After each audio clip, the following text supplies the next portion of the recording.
মানুষ স্বস্তি এবং শান্তি চায়। শেখ হাসিনা বন্দুকের নল দিয়ে তিনি তার আইন পাশ করতেন।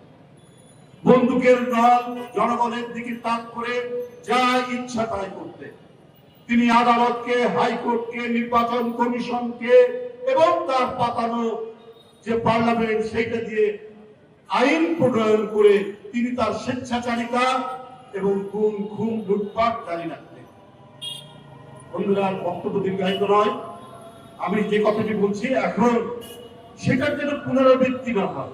কিন্তু বিভিন্ন পদে পদে কিছু কিছু আলামত আমরা দেখতে পাচ্ছি দোষকদের মতো গায়ের জোর দিয়ে সবকিছু করতে চাচ্ছে।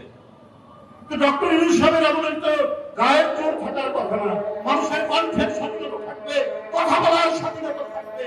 এই স্বাধীনতা মানুষ ভোগ করবে এবং জনগণের ইচ্ছা এবং জনগণের কাছে জবাবদিহি করে আইন প্রণয়ন করবে।